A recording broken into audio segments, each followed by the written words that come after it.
బైబిల్లో ఉన్న విషయం ప్రకారంగా నడిస్తే మనలో ఉండేటువంటి ఆ కాన్ఫిడెన్స్ లెవెల్ వేరేగా ఉంటుంది. చాలా బాగుంటుంది అనమాట. మనల్ని రాంగ్ రూట్లో నడిపిస్తూ ఉంటాడు సాతాను.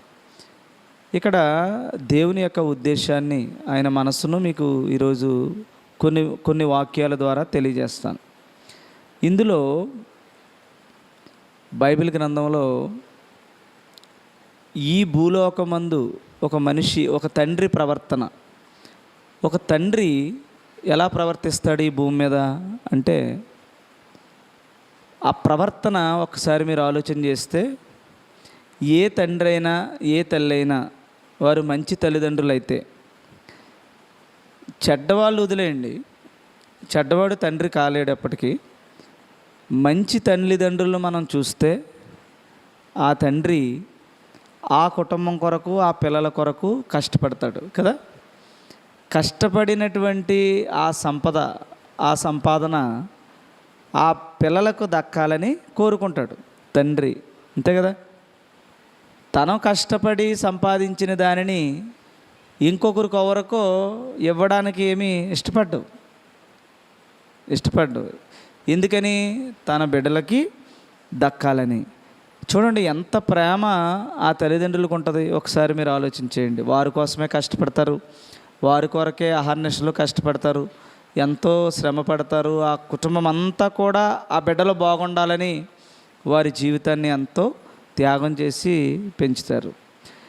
అలాంటి ప్రేమ కలిగిన తల్లిదండ్రులే ఒకరోజు అదే ఇంట్లో రౌద్రుడైపోతాడు, విపరీతమైనటువంటి కోపం ప్రదర్శిస్తాడు. ఏ బిడ్డ కొరకైతే తను సంపాదిస్తున్నాడో, ఏ బిడ్డల కొరకైతే సమస్తాన్ని సమకూరుస్తున్నాడో, వారు తింటుంటేనో, వారు బట్టలు వేసుకుంటేనో, వారు ఏదన్నా ఆనందంగా ఉంటే సంతోషించి మురిసిపోతాడో, అదే తండ్రి లేక తల్లి ఒక్కసారిగా కోప్పడి బాధించేలా, కన్నీరు పెట్టించేలా, వేదనకు గురి చేసేలా కఠినుడై ఆ పిల్లల్ని కొడతాడు, తిడతాడు, వారిని కళ్ళంటి నీరు పెట్టిస్తాడు, బాధకు గురి చేస్తాడా? గురి చేసినప్పుడు ఆ తండ్రి యొక్క ఉద్దేశం ఏంటంటే ఆ బిడ్డను బాధ పెట్టాలనా, ఆ బిడ్డను వేదనకు గురి చేయాలనా, లేకపోతే ఆ బిడ్డను ఏదన్నా హింసించి ఆనందపడాలనా, లేకపోతే తనలో ఉండే ఆ తప్పుని, అతనిలో ఉండే ఆ తప్పుని, పిల్లలలో ఉండేటువంటి తప్పుని, ఆ పాపాన్ని తీసివేసి సరైన మార్గంలో నడిపించాలనా? అంతే కదా. తండ్రి బాధ పెట్టేది, కష్టపెట్టేది, శిక్షించేది అందుకేనా. అయితే ఆ గుణం దేవుని గుణం అన్నమాట. ఇక్కడ ఈ గుణాన్ని మీరు జాగ్రత్తగా మనసును పెట్టుకోవాలి ఎప్పుడు కూడా.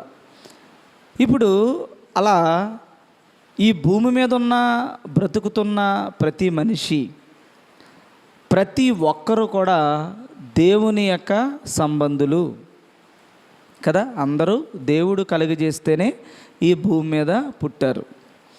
ఈ భూమి మీద పుట్టిన ప్రతి మనిషి ఏం చేస్తున్నాడంటే, దేవునిని కాదని తన ఇష్టం కొలది, తన సౌఖ్యం కొలది, తన సంతోషం కొలది, ఒక కుటుంబంలో ఉండేటువంటి బిడ్డలు ఎలాగైతే తండ్రి నుండి వేరే బ్రతుకుతారో, కొంతమంది తండ్రి నుంచి వేరే బ్రతకడం అంటే ఒక మంచి తండ్రి, ఇది గుర్తుపెట్టుకోవాలి మీరు బాగానే. ఆడి చెడ్డోడైతే ఎలాగో మంచిది, పక్కకే వెళ్ళాలి.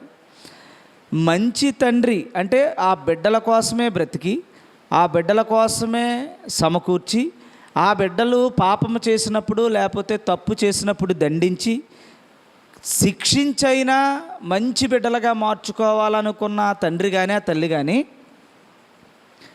ఎలాంటి లక్షణాలు గుణగణాలు కలిగి ఉంటాయో అలాంటి గుణగణాలతోనే తండ్రి ఉన్నాడు. ఎందుకని అంటే పరలోకపు తండ్రి ఉన్నాడు. అప్పుడు ఆ పరలోకపు తండ్రి ఈ భూమి మీద ఉన్నటువంటి ప్రతి మనిషిని సిద్ధం చేసినప్పుడు, ఆ సిద్ధపరచబడినటువంటి మనిషి దేవుణ్ణి కాదనుకుని, అంటే తండ్రి శిక్షిస్తేనో, తండ్రి బుద్ధి చెప్తేనో, తండ్రి నడవాల్సినటువంటి మార్గాన్ని నడవకుండా అది కొంచెం కష్టంగా ఉన్నప్పుడో ఇబ్బందిగా ఉన్నప్పుడో తండ్రి మీద తిరుగుబాటు చేస్తాడు. ఇప్పుడు మీరు చాలా సినిమా చూడాలనో లేకపోతే మీ కాలేజ్ స్టూడెంట్స్తోనో లేకపోతే క్లాస్మేట్స్తోనో సరదాగా ఒక పిక్నిక్కో సినిమాకో వెళ్ళాలనుకుంటున్నారు. వెళ్ళాలనుకున్నప్పుడు అమ్మ నాన్నలు అడుగుతారు కదా, అక్కడ పిక్నిక్కి అమౌంట్ కట్టాలి, సినిమాకి వెళ్ళాలన్నా అమౌంట్ కావాలి. సో ఇప్పుడు పేరెంట్స్ దానికి ఉన్నారు కాబట్టి అమ్మనో నాన్నో అడిగితే వాళ్ళు వద్దంటారు. వద్దనగానే ఫ్రెండ్స్ అందరూ సరదాగా వెళ్ళే వాళ్ళు ఉంటారు, నువ్వేమో వెళ్ళలేని స్థితిలో ఉన్నావు. ఎందుకంటే నీ తండ్రి మంచి తండ్రి. వాళ్ళకి తెలియలేనిటువంటి స్థితిలో ఉన్నటువంటి వారు ఏది మంచో ఏది చెడో సినిమాల ద్వారా నీకు కలిగే నష్టమేదో తండ్రి ముందుగా గ్రహించిన వాడు గనక అక్కడ నువ్వు వెళ్ళొద్దమ్మా, వెళ్ళొద్దని చెప్తాడు. చెప్పినప్పుడు ఆవిడకి ఏముంటుంది, లేకపోతే అతనికి ఏముంటుంది, ఆ పిల్లలకి మా నాన్న లేకపోతే బాగుండు, మా నాన్న ఊరు వెళ్తే బాగుండు, లేకపోతే సినిమాకి చెప్పకుండా ఎలాగ వెళ్ళిపోవాలి, ఇలా తన సుఖాన్ని లేకపోతే తన ఇష్టాన్ని నెరవేర్చుకోవడానికి ఎలా అయితే వెళ్ళిపోతాడో అలాగే ఈ భూమి మీద పుట్టిన ప్రతి మనిషి తన ఇష్టానికి ఒకరు కులాన్ని ప్రేమిస్తారు. కులం అనేటువంటి పిచ్చి, కుల గజ్జి అనేటువంటిది ఎలా ఉంటుందంటే, ఇంక మన కులోడైతే చాలు ఆడు ఎలాంటోడైనా ప్రేమిస్తారు. వాడు మన కులపోడు కాదు అనుకుంటే ఆడిని ఎలాగైనా తొక్కేయాలని చూస్తారు. ఇదొక రకం. ఇంకొకరు ఎలా ఉంటారంటే, నా మతం లేకపోతే నా జాతి నా దేశం ఇలాంటి భావజాలాలతో కొంతమంది ఉంటారు. ఆ ఉన్నప్పుడు తన అనుకున్న వాళ్ళని చూసుకుంటారు, తన కాదనుకున్న వాళ్ళని చూడరు అనమాట. చూడరంటే వారిని శత్రువులుగా భావిస్తూ ఉంటారు. ఇలాగే దేవుని దగ్గరికి మనం ఒక విషయాన్ని తెచ్చినప్పుడు దేవుణ్ణి కాదనుకున్నవాడిని తప్ప కాదనుకున్నవాడిని వదిలేస్తున్నాడు, కానీ కావాలనుకున్నవాడిని ఏ జాతీయుడినైనా ఏ కులపోడినైనా ఎవడైనా మనుషులు కల్పించుకున్నవాడు ఎవడైనా కూడా, ఈ కులమైనా ఇంకొకటైనా మనుషులు కల్పించుకున్నదే. దేవుడు ఏమై ఉన్నాడో ఆ దేవునిది ఏ కులమో ఆ కులమే అందరిది. దేవుడు ఎవరినైతే సృజించాడో సృజించినటువంటి దేవుడు ఒక్కడే, ఏ పేరుతో నువ్వు పిలుచుకున్నా. ఆ పిలిచినటువంటి ఆ దేవుడు, కలుగు చేసినటువంటి ఆ దేవుడు సృష్టికర్త ఒక్కరే ఉంటారు, కానీ 100 మంది ఉండరు కదా. కాబట్టి ఆ సృష్టికర్త అయినటువంటి ఆ దేవుడు మనుషులందరినీ కలుగు చేసినప్పుడు కొందరు తండ్రి దగ్గర ఉండడానికి ఇష్టపడిన వాళ్ళు, కొందరు తండ్రి దగ్గర ఉండకుండా ఈ లోకాన్ని ఎంజాయ్ చేయాలనుకున్నటువంటి వాళ్ళు 2 రకాలుగా ఉంటారనమాట. నా మాట అర్థమవుతుందమ్మా? సో తండ్రి దగ్గర ఉండాలనుకునే గుంపు, తండ్రి దగ్గర ఉండకూడదనుకున్న గుంపు ఎవరో చెప్పండి, ఎవరో చెప్పండి. తండ్రి దగ్గర ఉండాలనుకున్న గుంపు, తండ్రి దగ్గర ఉండకూడదనుకున్న గుంపు. సమాజంలో చూస్తే తండ్రి దగ్గర అంటే మంచి తండ్రి, మళ్ళీ ఇది బాగా నోట్ చేసుకోండి. తండ్రి అంటే మళ్ళీ ఏవేవో గుర్తు చేసుకోకండి. మంచి తండ్రి దగ్గర ఉన్న కొడుకు, మంచి తండ్రి దగ్గర ఉండలేని కొడుకు లేకపోతే కూతురు. అలాగే దేవుని దగ్గరికి తీసుకొస్తే దేవుడు చెప్పిన చట్టంలో ఆ తండ్రి యొక్క ఆశయాలు, తండ్రి యొక్క చిత్త ప్రకారంగా నడిచే గుంపు, తండ్రి యొక్క చిత్త ప్రకారంగా నడవకూడదు, లోకాన్ని ఎంజాయ్ చేయాలనుకున్న గుంపు. ఎవరు అనుకుంటున్నారు మీరు? దేవుని మందిరములో ఉన్న దేవుని బిడ్డలుగా బ్రతుకుతున్న క్రైస్తవులు, దేవుని బిడ్డలము మేము కాదు అనుకున్న క్రైస్తవులు అనుకుంటున్నారా? లేకపోతే ఇందులో ఇంకేమన్నా అటు ఇటు చేంజెస్ ఉంటాయనుకుంటున్నారా? ఆలోచించి చెప్పండి. సో ఇప్పుడు తండ్రి దగ్గర ఉన్నామని అనుకున్న గుంపులో కూడా తండ్రి మాట వినలేని వాళ్ళు ఉన్నారు. సో తండ్రి దగ్గర ఉంటూనే తండ్రి మాట వినలేని పెద్ద కుమారుడు ఉన్నాడు, తప్పిపోయిన కుమారుడు అనే మనం స్టోరీ దగ్గర. ఏది తప్పిపోయి తన బుద్ధిని మార్చుకుని తండ్రి దగ్గరికి మళ్ళీ చేరాడో, తండ్రి దగ్గరే ఉంటూ కూడా తండ్రి యొక్క చిత్తాన్ని నెరవేర్చి టైం వచ్చేసరికి నెరవేర్చలేని స్థితిలో పడిపోయిన ఒక కొడుకు కూడా అక్కడ ఉన్నాడు.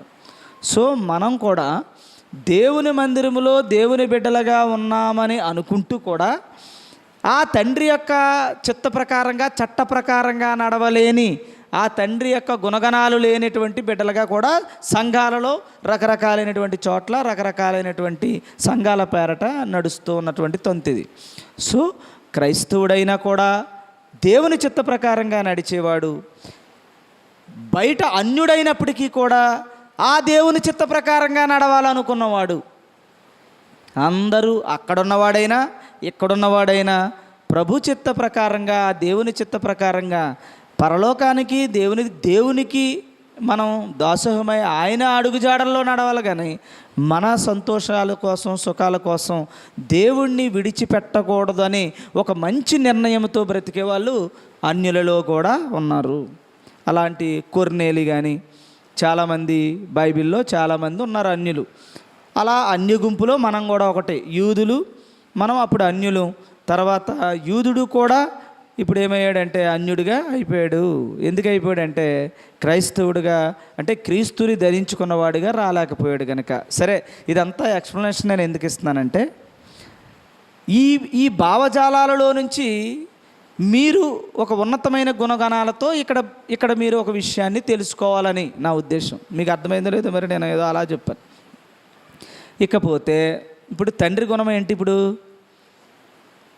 తన పరిధిలో తన ఇష్టంగా తన కొరకు బ్రతికే బిడ్డలు, వారి కొరకు అన్నీ సమకూరుస్తాడు, అన్నీ ఇస్తాడు. తప్పు చేస్తే 4 తన్నుతాడు. ఇది తండ్రి దగ్గర ఉండాల్సినటువంటి బిడ్డలకు ఉండే లక్షణం, తండ్రికి ఉండే లక్షణం. ఇకపోతే ఇది యూనివర్సల్గా తీసుకుంటే దేవుడైనటువంటి తండ్రి ఆ తండ్రి దగ్గరికి వచ్చే బిడ్డలు, తండ్రి దగ్గరికి రాలేని బిడ్డలని 2 గుంపులుగా ఉన్నారని మనం నేర్చుకుంటున్నాం. ఇప్పుడు దండించే శక్తి, దండించేటువంటి పరిస్థితి ఎవరికి ఉంటుంది అనుకుంటున్నారు మీరు? ఆయన దగ్గర ఉన్న వాళ్ళని దండిస్తాడా? అది ఎక్కడున్నా ఆయన దగ్గర ఉన్నారంటే, ఒరే నేను పొరలోకానికి వెళ్ళాలి, నేను దేవుడు చెప్పినట్టు బ్రతకాలనుకుంటారు, ఏం చెప్పినా కదా. అలా బ్రతకాలనుకున్న ఆ మనస్తత్వం ఉండి దేవుడు కావాలనుకుని దేవుని చిత్త ప్రకారంగా బ్రతకాలి, న్యాయంగా బ్రతకాలనుకున్న ఏ గుంపులో ఉన్న కొర్నేలి లాంటి వాడిని మరలా దేవుడు అక్కూరికి చేర్చుకుంటాడు బాప్తిస్మం ద్వారా. సరే, అందుకని చాలామంది అన్య కుటుంబాలు క్రీస్తుని ధరించుకున్నటువంటి వాళ్ళు ఉన్నారు. మన వాళ్ళు క్రీస్తుని దగ్గరగా ఉన్నామనుకుని దూరంగా ఉన్న వాళ్ళు కూడా ఉన్నారు. సరే, ఇది తండ్రి యొక్క మనస్సు. ఇప్పుడు ఎవరిని గద్దిస్తాడు, ఎవరికి ఇస్తాడు అది చెప్పండి నాకు. దేవునికి ఎవరితో పని ఇప్పుడు అని, దేవుడు ఎవరికి ఇప్పుడు, దేవుడికి ఎవరి పని? 2 గుంపులు ఉన్నాయి. 2 గుంపులకి దేవుడు ఆయనేనా? 2 గుంపులకి తండ్రి ఆయనేనా? లేకపోతే ఒక గుంపుకి లేడా, ఒక గుంపుకు ఉన్నాడా? ఏమా? 2 గుంపులకి తండ్రి ఆయనే అయినా వాడు కాదనుకున్న కారణంగా, ఇది గుర్తుపెట్టుకోండి, వాడు కాదనుకున్న కారణంగా, లైక్ యేసేవులాగా నాకు ఈ కలగూరే కావాలి కానీ నాకు జ్యేష్ఠత్వం వద్దని దేవుణ్ణి వద్దనుకున్న జాతీయుడువా? లేకపోతే ఆకలైనా నాకు ఇబ్బంది లేదు కానీ నాకు జ్యేష్ఠత్వమే కావాలనుకున్న పాపాత్ముడైన దేవునికి కావాలా అంటే పాపాత్ముడైనోడే కావాలి కానీ దేవుడు వద్దనుకున్నవాడు ఆడు మంచివాడైనా కూడా వద్దు దేవునికి. నా మాట అర్థమైందా? మంచి అంటే ఏది మంచి? మంచి అంటే ఇక్కడ ఏది మంచి అనుకుంటున్నాం మనం? చెప్పినట్టు చేస్తున్నాడు, అన్నీ చేస్తున్నాడు, అన్నీ తెస్తున్నాడు. కానీ ఇక్కడ ఎవరిని వద్దనుకున్నాడు? జ్యేష్ఠత్వాన్ని వద్దనుకుని. జ్యేష్ఠత్వం అంటే ఏంటి? దేవుని సొత్తుగా, దేవుని వారసుడుగా, దేవుని ప్రజగా ఉన్న విషయాన్ని వద్దనుకున్నాడు అతను. మరి ఏది కావాలనుకున్నాడు? ఈ భూమి మీద ప్రాణాన్ని నిలుపుకోవాలనుకున్నాడు. చచ్చేలాగా ఉన్నాను రా బాబు, అది నాకు కావాలనుకున్నాడు. చచ్చిపోనా పర్లేదు, నాకు దేవుడు కావాలనుకున్నాడు ఆయన. అందుకని పాపాత్ముడు తన యొక్క శుద్ధి చేసుకుని పవిత్రుడై మరలా ప్రభు చెంతకు చేరి అక్కడ కొట్టి పెనుగులాడి ఇలాంటి మాటల ద్వారా యాకోబు ఇశ్రాయేలుగా మారిన సంఘటన మనకు తెలుసు. సరే, ఇక్కడ నేను ఇదంతా ఎందుకు చెప్తున్నానంటే, తండ్రి అయినటువంటి దేవుడు ఇప్పుడు అందరికీ దేవుడా, వద్దనుకున్న వాడికి దేవుడేనా? నా మాట అర్థమవుతుందమ్మా? అది పెట్టడానికి అన్నీ చెప్పాల్సి వస్తుంది. మరి ఏమో మీకు అర్థమవుతుందో లేదని నేను చెప్తున్న బాధ. చెప్పండి. దేవునికి ఇప్పుడు ఇద్దరికీ దేవుడు అన్నారు మీరు. ఇప్పుడు ఇద్దరికీ దేవుడే అయ్యుండొచ్చు అంటే అయ్యాడు. కానీ వద్దనుకున్న కారణం అనేది ఒకటి ఉంది ఇక్కడ. ఆ తర్వాత వద్దనుకున్నందుకు ఏసావుకి ఆస్తులు లేవా, ఐశ్వర్యం లేదా, తిండి లేదా, ఏమి లేదు, అన్నీ ఉన్నాయి. కానీ ఏది లేదు? ఆ తండ్రి ఆస్తి లేదు. ఆ తండ్రి ఆస్తి లేదు, ఆ తండ్రి వారసత్వం లేదు, ఆ తండ్రి ఆనందం లేదు, ఆ తండ్రికి ఉన్న గుణం లేదు, ఆ తండ్రికి ఉన్న మనస్సు లేదు, ఆ తండ్రికి ఉన్న జీన్ లేదు. అతనికి శాశ్వతమైన జీన్ మాత్రం అతనికి లేకుండా పోయింది. తర్వాత ఏడ్చినా ఇవ్వలేదు. ఇంకా వద్దనుకున్నాడు కదా, మరి వద్దనుకున్నాడు కదా. వద్దనుకుని మళ్ళీ వచ్చే రోజు ఉంది.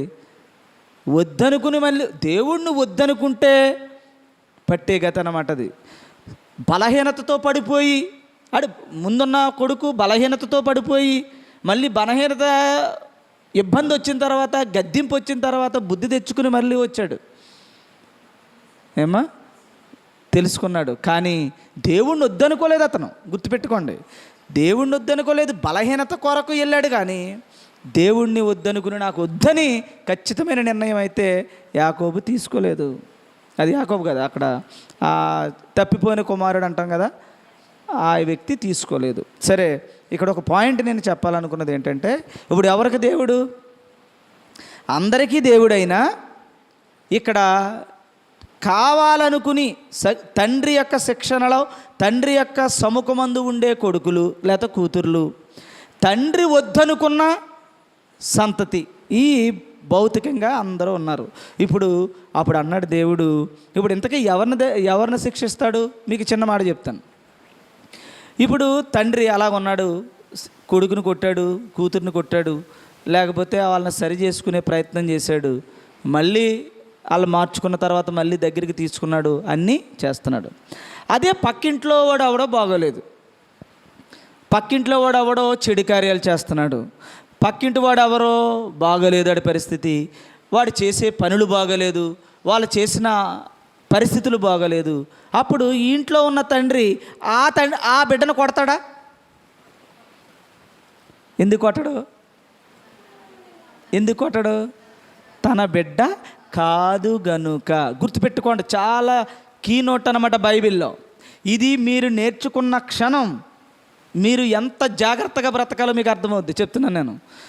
లేదా దేవుడు వద్దనుకుంటావా, వెళ్ళు బయట, వేరే పరిస్థితుల్లో దేవుని ఆజ్ఞలను ధిక్కరించి వెళ్ళిపో. కానీ దేవుని నీతి అనేది ఉంది కదా ఒకటి.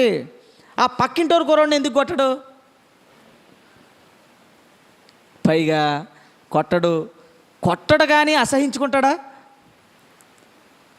చిచ్చి అని అవసరమైతే ఉమ్మేస్తాడు. ఆడు బ్రతుకాడు ఏంటది అంటాడు, తూ అంటాడు, చీ అంటాడు, చిచ్చి అంటాడు, కానీ అని కొడతాడమ్మా? చీ అంటాడు, తూ అంటాడు. ఆడికి కనపడకూడదు అనుకుంటాడు, ఆడు ఎదురవ్వకూడదు అనుకుంటాడు, ఆడి మొహం చూడకూడదు అనుకుంటాడు, ఆడి దగ్గరికి నువ్వు వెళ్ళొద్దు అంటాడు, నిన్ను ఆడితో జతట్టొద్దు అంటాడు, వాడి దగ్గరికి నేను వెళ్ళొద్దు అంటాడు, చిచ్చి అంటాడు, అసహించుకుంటాడు, అన్నీ చేస్తాడు. కానీ ఆయన కొట్టడే, ఆయన తిట్టడే. ఏంటంటారు? అలాగే దేవుడు కూడా దేవుని దగ్గరికి వచ్చి దేవుని బిడ్డగా బ్రతికి దేవుని ద్వారా రక్షింపబడాలి, పరలోకం వెళ్ళాలన్న వాడికే దెబ్బ, పరలోకములోనికి తీసుకెళ్ళాలనుకున్న వాడికే ఆస్తి. అర్థమవుతుందా? నువ్వు చూడు, ఇప్పుడు ఈ రోజున ప్రార్థన మానేసి కానీ, దేవుని యొక్క వాక్యం మానేసి కానీ, నువ్వు దేవుణ్ణి వద్దనుకున్న స్థితిలోకి వెళ్ళిపోతున్నావు. కానీ అన్నీ సాగుతాయి ఎప్పటి వరకు? వచ్చే రోజు వరకు, అంతే కదా. ఇప్పుడు ఈ క్షణంలో నువ్వు ఎవరవో నీకు అర్థమయ్యి ఉండాలి. ఇంత నేను చెప్పాను, ఈ మాటలను బట్టి మీకు అర్థమయ్యే పాయింట్ అర్థమైందని నేను అనుకుంటున్నాను. మరి ఓకేనా? శిక్షించేది ఎవరిని? ఆయన బిడ్డలనే. బయటోడి సంగతి అనవసరం. అది బయటోడు శిక్షింపబడినా ఆడి దేవుని బిడ్డే, గుర్తుంచుకోండి. ఇప్పుడు ఒక ఒక వాక్యంలోనికి మనం వెళ్దాం. దేవుని దృష్టికి రెండవ పేతురు పత్రిక 3వ అధ్యాయం 8వ వచనాన్ని ఒకసారి, ప్రియులారా ఒక సంగతి మర్చిపోకండి. ఏంటంటే అది ప్రభువు దృష్టికి ఒక దినము 1000 సంవత్సరముల వలెను, 1000 సంవత్సరములు ఒక దినము వలెను ఉన్నవి. ఏంటి దీని అర్థం చెప్పండి? దేవుని దృష్టికి, ఇది గుర్తుపెట్టుకోవాలి బాగా, దేవుని దృష్టికి. దృష్టి అంటే మళ్ళీ మీకు సరేలేండి ఇంకోసారి చెప్తాను. దృష్టి అనే మాట కూడా బైబిల్ ప్రకారంగా వేరు. అపోస్తలుడైన పౌలుకి సంబంధించిన విషయం ముందు జరిగినప్పుడు 2 సంఘటనలు రాశారు అపోస్తల కార్యాల్లో. మొదటి సంఘటనలో వారు చూసిరి కానీ వినలేదు, వారు విన్నారు కానీ చూడలేదు అని ఒకే సంఘటన మీద 2 సార్లు రాశారు. అప్పుడు చాలామంది దేవునికి విరోధులు ఏమంటున్నారంటే, ఒకే సంఘటన చూశాడని ఒక చోట, వినలేదని ఒక చోట ఇలా రాశారేంటి, బైబిల్ తప్పుగా రాశారు అని అంటున్నారు అనమాట. వాడికి అర్థమైతే కదా, ఈ రోజున క్రైస్తవుడికే బైబిల్ అర్థమవుతలేదు, ఇంకా అన్యుడికి ఏం అర్థమవుతుంది? వీలైతే ఆదివారం నేను చెప్తాను. కనబడిందంటే ఏది కనబడింది, వినబడిందంటే ఏది వినబడింది, అసలు చూడాల్సింది ఏది, చూడకూడదు ఏది అన్న విషయం అక్కడేమో పౌలు గారికి అయితే, పౌలు అంటే సౌలుగా ఉన్న టైంలో కనబడింది వినబడింది. వీళ్ళకైతే ఏదో వినబడింది ఏదో చూడలేదు, ఏదో చూశారు ఏదో వినబడలేదు. చూసారా? అన్ని ఈ ఈ ఈ బైబిల్ సారాంశాన్ని గమనించినప్పుడు వినడం ఏంటో అక్కడ 4 భాగాలుగా ఒకే విషయం ఉంది. అది మనం అర్థమైతే ఒకలాగా ఉంటుంది, లేకపోతే 4 రకాలుగా చెప్తాం దాన్ని. ఇక్కడ కూడా ఈ విషయం నేను ఎందుకు చెప్తున్నానంటే, దేవుని దృష్టిలో ఒక రోజు ఎలా ఉందమ్మా? 1000 సంవత్సరాలుగా ఉందట. అదే 1000 సంవత్సరాలు ఒక దినము వలె ఉంది. అంటే ఏంటి అర్థం?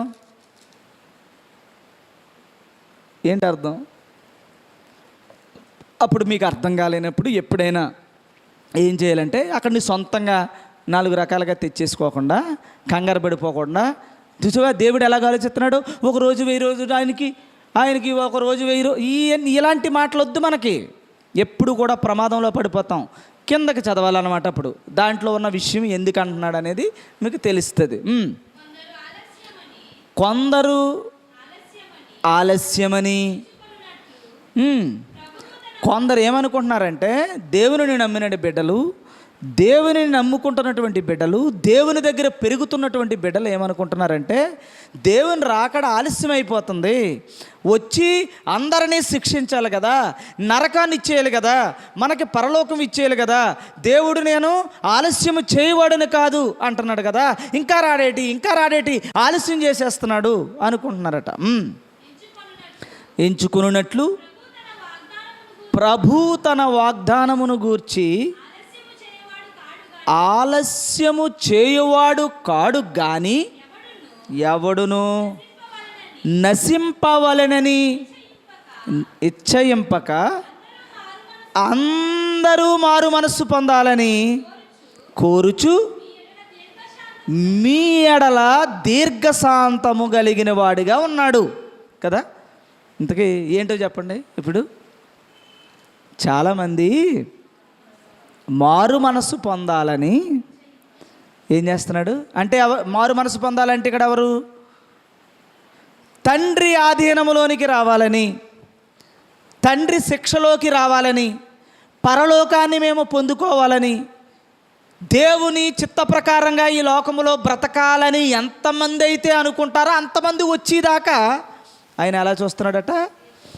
దీర్ఘశాంతంతో చూస్తున్నాడట. చాలా జాగ్రత్తగా వినాలి. మొదటిది ఏంటి? ఆయన దృష్టికి ఒక రోజు ఎలా ఉంది? 1000 సంవత్సరాల్లో ఉంది. అంటే ఏంటి? ఇప్పుడు మనం దేవుని మందిరానికి వచ్చాం, దేవుని బిడ్డలుగా ఉందాం అనుకుందాం. మనందరం దేవుని యొక్క శిక్షకు తృణీకరించలేనటువంటి బిడ్డలుగా మనం ఉన్నాం అనుకుందాం.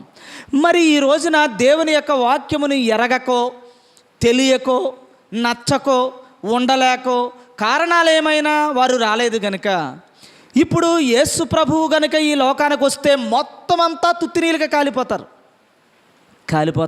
అప్పుడు వచ్చేద్దాం అని తలుపు దగ్గర ఉన్నటువంటిది ఆయనకి ఇంతమంది అగ్నిపాలైపోతారు, కాలిపోతారని మళ్ళీ వచ్చే రోజును ఎన్ని రోజులుగా వెనక్కెట్టుకుంటున్నాడు?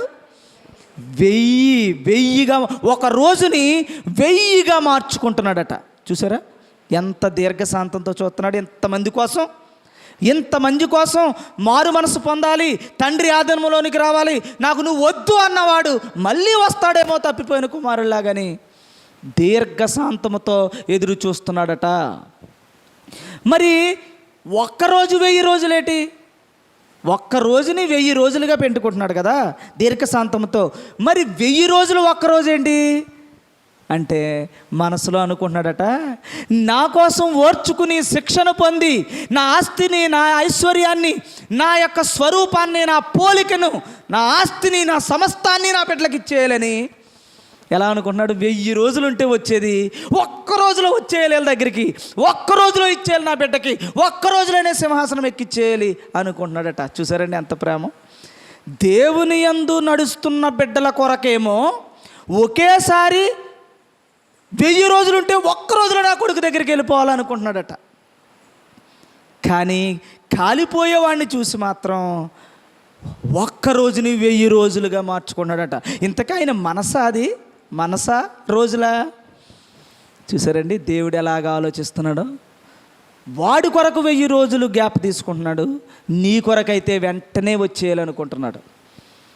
అర్థమవుతుందా? అంతే తప్ప 1000 రోజులు ఇలాగా తింగర మాటలు మాట్లాడుకోవడానికి కుదరదు. అర్థమైంది ఇప్పుడు ఈ మాట?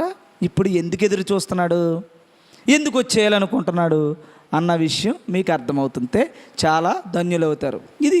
ఇదే కాంటెక్స్ట్ని మనం అంజూరపు చెట్టు దగ్గరికి వెళ్తే అక్కడ వస్తే ఏంటి, రాపోతే ఏంటి అన్న దగ్గర మీరు అక్కడ కాంటెక్స్ట్లో నేర్చుకుంటారు. ఇందాక మీకు చదివించింది అదే మార్కు సువార్తలో. మరునాడు అనేది ఇంకా అయిపోయింది పరిస్థితి. ముందు నుంచి అంటే బేతనీకి వెళ్ళే దగ్గర నుంచి 12 వచనం అది చదువుతాను.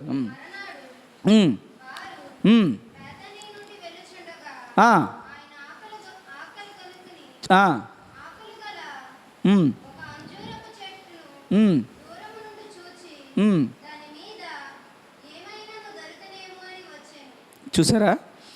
ఇంతకీ అంజూరపు చెట్టు గురించా, అక్కడ ఆకలేస్తామనే విషయం దగ్గర గురించా? 40 రోజులు అన్నం తినకపోతేనే రొట్టెని చేసుకోమని చెప్తేనే పోరాతలకు అన్నాడే. ఎంత ఆకలేసేస్తే మాత్రం చెట్టుని చంపేస్తాడు వచ్చి. ఉపమానంగా చెప్పబడిన విషయం. ఉపమానం అంటే జరిగిందనా జరగలేదనా? అది హిస్టారికల్ అనా? ఇప్పుడు తాత ఒక కథ చెప్తాడు మనకి. అనగనగనగా ఒక ఊరిలో రాజుగారు ఉన్నాడు. ఆ రాజుగారికి 7 కొడుకులు ఉన్నారు. 7 కొడుకులు వెళ్ళి వేటకెళ్ళారు, 7 చేపలు తెచ్చారు. ఇలాగేదో స్టోరీ చెప్పి లాస్ట్లో ఓడి చెప్తారు.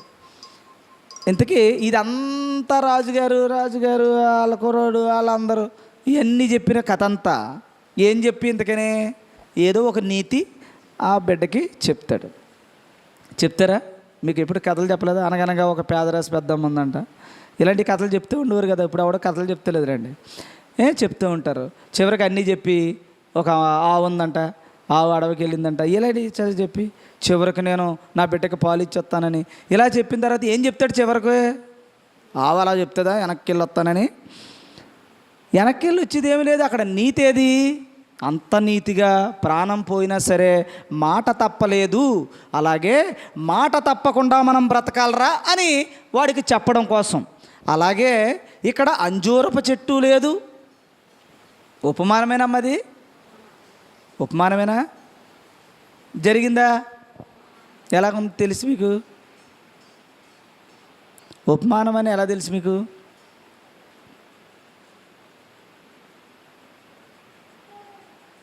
ఉపమానం అని ఎలా తెలుసు? నన్ను ఉంటే చదవరా? ఉపమానం అని ఉందా అక్కడ? ఉపమానం అని ఉందమ్మా. ఇదే విషయం లూకాసు వార్త 13వ అధ్యాయంలో ఇంకొక విషయం ఉంది. ఆ లూకాసు వార్త 13వ అధ్యాయంలో ఉమ్, ఉమ్, ఉమ్, ఉమ్, ఉమ్.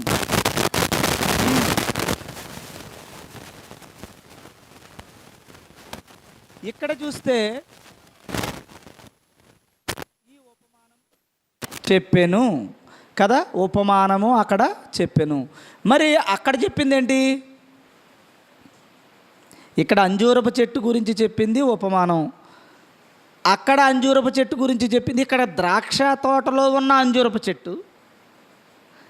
ఏమా చూడండి, ద్రాక్ష తోటలో ఉన్న అంజూరపు చెట్టు, అక్కడ పర్టికులర్గా అంజూరపు చెట్టు కదా. ఇక్కడ అక్కడ రెండింటిలో ఒక గుణాన్ని చెప్పండి నాకు. ఏది చెప్పాలనుకున్నాడు దేవుడు? చెట్టు గురించి, వేప చెట్టు గురించి, అంజూరపు చెట్టు గురించి దేవుడు చెప్పాలనుకుంటున్నాడా అమ్మా? అంజూరపు చెట్టు గురించి, వేప చెట్టు గురించి. ప్రతి చెట్టు దగ్గర గొడ్డలు ఉందంటే ఆ చెట్టుని నరికేస్తాడు, మనల్ని నరకడనే అర్థం చేసుకుంటాక ఎందుకు చెప్తున్నాడు? ఉపమానమైన ఉపమేయాన్ని నీకు చెప్పాలని. ఏమ్మా, అలంకారంగా చెప్పబడిన మాట. అక్కడ మీకు ఏం చెప్పాలనుకుంటున్నాడు? రాబోయే పరలోక సంబంధమైనటువంటి విషయాన్ని నీకు తెలియజేయాలనే కదా. మీకు ఇంకొక గ్రంథంలో ఏమని ఉంటుంది? శిక్షింపబడడం, దీవించబడడం, ఒక వ్యక్తిని చంపడం, ఒక వ్యక్తిని శిక్షించడం అనే విషయాలు నేను బైబిల్ గ్రంథంలో ఎందుకు రాయించానంటే, రాబోయే తరం బుద్ధి తెచ్చుకునుటకు వారికి దృష్టాంతముగా ఈ సంఘటనలన్నీ కూడా నేను జరిగిస్తున్నాను అని చెప్పాడు. ఇంతకు ఎందుకు జరిగించాడట? నోవహు దగ్గర అన్నాడు. ఆ మాట దృష్టాంతముగా అనే మాట దీంట్లో కొరింథీ పత్రికలు ఉంటుంది అనుకుంటా. ఇప్పుడు ఇందులో విషయం ఏది? నోవహు దగ్గర ఏం చెప్పాడు?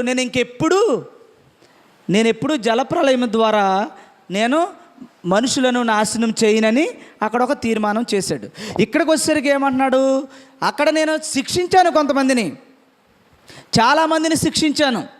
కుష్ఠరోగం ద్వారాను, చంపడం ద్వారాను, కత్తి ద్వారాను, యుద్ధాల ద్వారాను, సంహరించుట ద్వారాను, ఇవన్నీ నేను చేశాను. కానీ ఇప్పుడు చేసినవన్నీ ఎందుకు చేసినట్టు? మరి దృష్టాంతముగా రాబో వారికి ఈ దేవుడిది, ఆ తండ్రిది, ఆ తండ్రి మనస్సుది, ఆ దేవుని లక్షణం ఇది అని తెలియజేయడానికి దేవుడు శిక్షిస్తాడు. కొడుకునైనా, ఇంకొకడినైనా, ఎవరినైనా. దేవునికి విరుద్ధమైన భావజాలాలతో ఉన్నవాడిని ఎవరిని కూడా క్షమించడు అన్న విషయం దేవుడు అక్కడ తెలియజేయడం కోసం, తండ్రి ఇలాగుంటాడు, ఆ తండ్రి ఇంత కఠినంగా ఉంటాడు, ఇంత ప్రేమగా ఉంటాడు అన్న విషయాన్ని చూపిస్తున్నాడు. ప్రేమ అంటే అది ఒక అంజూరపు చెట్టు దగ్గర చెప్పాడు. కఠినం అంటే అది ఇంకొక అంజూరపు చెట్టు దగ్గర చెప్పాడు. కఠినం అనేది ఎలా చెప్పాడు?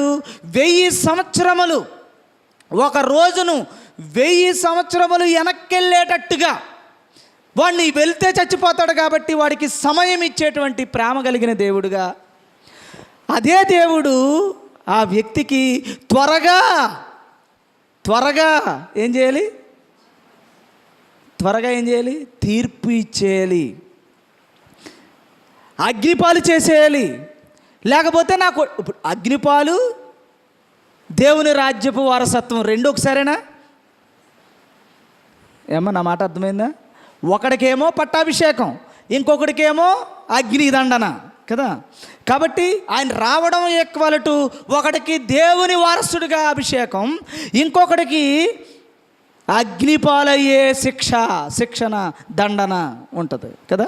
ఇప్పుడు 1000 సంవత్సరాలు వెనక్కి వెళ్ళడం అనేది ద్రాక్ష తోటలో ఉండే అంజూరపు చెట్టు. దేవుడు ఇంకొక చోటకి వెళ్ళి అంజూరపు చెట్టు దగ్గరికి వెళ్ళి చెక్ చేసేది రెండవ రాకడలో యేసు ప్రభువు వచ్చి వాడికి మారు మనస్సుకు తగిన ఫలాలు వాడి దగ్గర ఉన్నాయో లేదో చెక్ చేసి, లేకపోతే కాల్ చేయడమే. ఇంకేం రెండో అవకాశం లేదు. ఉందా? రెండో అవకాశం ఉందా? అందుకని పేతురు మళ్ళీ రిటర్న్ వచ్చినప్పుడు అంటున్నాడు, ఆ మార్నింగ్ వెళ్ళారు, ఈవినింగ్ వచ్చేసరికి అక్కడ సంఘటన చెప్తున్నాడు. ఏమన్నాడంటే,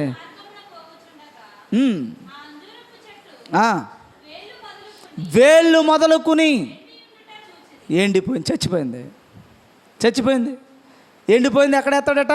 అగ్నిలో. అంటే ఇంక చచ్చిపోయింది, రెండవ మరణం అని అక్కడ అంజూరపు చెట్టుకు చెప్తున్నాడు. ఇక్కడ మీరు బాగా గుర్తుపెట్టుకోవాల్సిన విషయం ఏంటంటే, దేవుడిచ్చే ఈ వెసులుబాటు, దేవుడిచ్చేటువంటి ఈ ప్రేమ, దేవుడిచ్చే ఈ సర్దు చేసుకునేటువంటి గుణం, దేవుడు ఇచ్చిన ఈ అవకాశాన్ని సద్వినియోగం చేసుకోకుండా అనేక మంది దేవునికి విరుద్ధంగా ప్రవర్తిస్తున్నారు, అన్యాయంగా ప్రవర్తిస్తున్నారు. అటువంటి వాళ్ళకి ఏం చేస్తున్నాడంటే దేవుడు శిక్షిస్తున్నాడా? అందరినైనా కొందరినైనా? చెప్పండి, అందరినైనా కొందరినైనా? ఒక్కొక్కరు చనిపోతే ఇంకా మారు మనస్సు పొందే అవకాశము లేకని చావులు. ఇంకొకడైతే మంచం పట్టి బాధపడి వేదన చెంది కష్టపడి బాధపడి ఏడ్చి శుద్ధుడై చచ్చిపోతున్నాడు. ఎవడంటే ఈయనెవరో ఆయనెవరో. ఈయనేమో చీకట్లో తిరిగినా, అన్యాయం చేసినా, చంపినా, కష్టపెట్టినా, ఇబ్బంది పెట్టినా, ఏం చేసినా వీడికి అధికారం, పవరు అన్నిటి వల్ల అతనికి ఏ విధమైన శిక్ష దండన ఈ లోకములో ఉండలేదు. ఇందాక తండ్రికి చెప్పని చూసారా, పక్కింటోడిని చూసి అసహించుకుంటున్నాడే కానీ వాడిని శిక్షించట్లేదు, విడిచిపెట్టేస్తున్నాడు. వాడు మా నాన్న వాడిని విడిచిపెట్టేస్తున్నాడు, కానీ వాడి దగ్గరికి వెళ్ళొద్దు అంటున్నాడు, వాడితో మాట్లాడొద్దు అంటున్నాడు, వాడిని ఏ విధమైనటువంటి వాడిని ఏమీ ప్రేమించట్లేదు, ఏమీ చేయట్లేదు, విడిచిపెట్టేశాడు. అలా ఈ లోకములో తండ్రి అయినటువంటి దేవుడు, ఈ లోకములో దేవుడు వద్దనుకున్న వాళ్ళందరినీ వాళ్ళ పానకాలని వదిలేశాడు. వాళ్ళకున్న ఆయుస్సు ఉన్నంత వరకు ఎంజాయ్ చేస్తారు, ఆనందిస్తారు, తిరుగుతారు, అన్నీ చేస్తారు. కానీ దేవుని నమ్మినటువంటి బిడ్డలమైన మనకు మాత్రం తప్పు చేస్తే దేవుణ్ణి కావాలని, పరలోక రాజ్యంలోనికి నేను వెళ్ళాలని అనుకున్నటువంటి వాడు మాత్రం తప్పు చేస్తే, బలహీనతతో తప్పు చేస్తే, బలహీనత వల్ల తప్పు చేస్తే, బలహీనత నుంచి మరడలేక తప్పు చేస్తే వాడిని దండిస్తున్నాడు దేవుడు. తాగేవాళ్ళు రెండు రకాలు. ఒకరు ఎంజాయ్ చేద్దామని తాగేవాళ్ళు, దేవుడంటే భయం లేకుండా తాగేవాడు. ఇంకొకడు తాగలేక ఉండలేక, అంటే తట్టుకోలేక పళ్ళు పీకేసి చుట్టగాల్చేవాడు ఒకడు. పొగరగా చుట్టగాల్చి సిగరెట్ కాల్చి అదొక రకంగా చేసేవాడు ఒకడు. ఇద్దరు చుట్టగాల్చే వాళ్ళే. ఒకడు బలహీనతతో కాలుస్తున్నాడు, ఇంకొకడు పొగరెక్కి కాలుస్తున్నాడు. ఒకడు ఎంజాయ్ చేయడానికే తాగుతున్నాడు, ఒకడికి ఎవడికి గుట్టు చప్పుడు కాకుండా ఏదో కొద్దిగా మూలపడుకుంటున్నాడు. అందుకని వీడికేమో కొరడా దెబ్బలు, వాడికేమో వదిలేశాడు. తిరిగి తాగి పోవాలంతే, శిక్ష మాత్రం లేదు. అర్థమవుతుందా? కాబట్టి ఎవడైనా, ఆడైనా వీడైనా ఎవడైనా చివరిలో కొట్టుకుని చచ్చిపోవాల్సింది, అది వేరే విషయం. కానీ ఇక్కడ హేరోదుతో సహా వాడు అహంకారంగా ప్రవర్తించినప్పుడు పురుగులు పడి చచ్చాడు. ఆడు కూడా కొట్టుకునే చచ్చి ఉంటాడు కదా. కొట్టుకోకుండా ఆవిడ చావడు, ఈ ప్రాణం పోయే ముందు ఆవిడైనా కొట్టుకుంటాడు. ఆ కొట్టుకునేది కూడా దేవుడు ప్రేమించడానికి అనుకోకండి. ఇక్కడ బాధపడడం, బాధలో పశ్చాత్తాపడడం, నేను తప్పు చేశానని తెలుసుకోవడం, కన్నీరు కార్చటం అనేది దేవుని సిద్ధాంతంలో ఉన్నవాడు చచ్చిపోరా కూడా తిడతా ఉంటాడనమాట. ఈ బాధలో కూడా ఇంకా ఆడిని దేవుడు విడిచిపెట్టేయడని అర్థం. సరే, ఇక్కడ ఒక పాయింట్ ఏంటంటే, దేవుడిచ్చే వెసులుబాటు ఉన్న కొడుకు ఎవడు చెప్పండి? వాడు ఏదన్నా మనసు మార్చుకుని మరలా రావాలని చూడడానికేమో దేవుడు ఆలస్యం చేస్తున్నాడు. ఒక రోజుని 1000 రోజులుగా చూస్తున్నాడు. ఇంకొకలేమో అదే 1000 సంవత్సరాలు. 1000 అనేది కేవలం ఒక అంకి మాత్రమే, అలంకారంగా రాయబడిందే, కరెక్ట్గా 1000 రోజులని కాదు. బైబిల్లో ఉన్నాయన్నీ అంతే. కోడి తన రెక్కల క్రింద పిల్లను కాసినట్టు, అంటే కోడిలాగని కాదు. అక్కడ ఆ ఉపమానం మనకు అర్థమవడం కోసం 1000 అంటున్నాడంటే, 1000 అంటే కొద్దిగా ఎక్కువ సమయాన్ని దీర్ఘశాంతంతో చూస్తున్నాడని అర్థం. 7 అంటే సంపూర్ణమైనది అని అర్థం. ఇలా ప్రతి దానికి ఒక ఆత్మీయ సంబంధమైన ఒక అర్థం మనకి తెలుస్తుంది. 3 అంటే 3 కాదు, 7 అంటే 7 కాదు. అది కూడా ఒక గుర్తుగా చెప్తున్నాను మీకు. 1000 సంవత్సరములు ఒక రోజు అంటే 1001 అంటే ఎంత తగ్గించేసుకుంటున్నాడు? అంత స్పీడ్గా వచ్చి నీకు ఐస్ క్రీమ్ ఇచ్చేయాలన్నట్టు ఉంది ఆయనకి అని మనసు. పరిగెట్టుకొచ్చి నా కొడుక్కి వెంటనే ఇచ్చేయాలి, నా ఆస్తి సింహాసనం కూర్చోబెట్టేయాలి, నా బిడ్డగా ఉన్నతమైన స్థితిలో పెట్టేయాలి అనుకుంటున్నాడు ఆయన తండ్రి. మళ్ళీ అనుకుంటున్నాడు, ఈయన ఎక్కిచ్చేస్తున్నాను రైటే, ఆ పక్క ఉన్నవాడు కాలిపోతాడు కదా అని ఆడి గురించి మళ్ళీ అనుకుంటున్నాడు. వెంటనే వచ్చేసి వాడు మళ్ళీ 1000 సంవత్సరాలు వెనక్కిపోతున్నాడు. అంటే 1000 రోజులు వెనక్కిపోతున్నాడు. ఒక రోజుకి 1000 రోజులు వెనక్కిపోతున్నాడు అంటే ఏంటి అర్థం? ఈ మారతాడేమోనని అంజూరపు చెట్టు దగ్గరికి వెళ్ళి, మళ్ళా నీకు సమయం ఇస్తున్నాను, మరలా నేను వచ్చే టైంకి నువ్వు చక్కగా అన్నీ వేసి అన్నీ చేసి అన్నీ ఇస్తున్నాడంటే మళ్ళీ నాడికి చూసారా, అన్నీ ఉన్నాయి బయటోడికి. తాగివాడికి డబ్బులు వస్తున్నాయా తాగడానికి? అన్నీ బాగానే ఉన్నాయి. ఎరువు వేస్తున్నాడు, నీరు పెడుతున్నాడు, దానికి అన్నీ శుభ్రం చేస్తున్నాడు. ఆడికి ఏమీ లోటు చేయట్లా, దేవునిలో లేకపోయినా లోటు చేయట్లేదు. ఎందుకని? ఆ వాడికి అన్నీ ఇచ్చింది ఎందుకంటే మారతాడేమోనని అవకాశం ఇస్తున్నాడు. ఆ మారతాడని ఇచ్చే అవకాశాన్ని కూడా వాడు ఎంజాయ్ చేస్తున్నాడు. ఎంజాయ్ చేసేదాన్ని ఆశీర్వాదం అనుకుంటున్నాడు. ఎంజాయ్ చేసేది గొప్పతనం అనుకుంటున్నాడు. ఎంజాయ్ చేసేది దేవుడిని దీవిస్తున్నాడు అనుకుంటున్నాడు. ఆడి కర్మ. కాబట్టి ఇక్కడికి వచ్చేసరికి ఏమవుతుందంటే వీడికి మాత్రం వెంటనే ఇచ్చేయాలనుకున్నాడు. అంటే దేవుడు ఎంత సతమతం అయిపోతున్నాడు చూడండి. ఇంట్లో ఉన్నటువంటి భర్త భార్య ఏదైనా మాట్లాడుతుంటాడు, కొట్టాలా కొట్టు అని గోడ కొట్టేసుకుంటుంటాడు చూసారా. అలాగ ఆయన ఎంత సతమతం అయిపోతున్నాడు. అలాగా రావాలనుకుంటున్నాడు, ఒత్తి చచ్చిపోతాడని ఆగుతున్నాడు.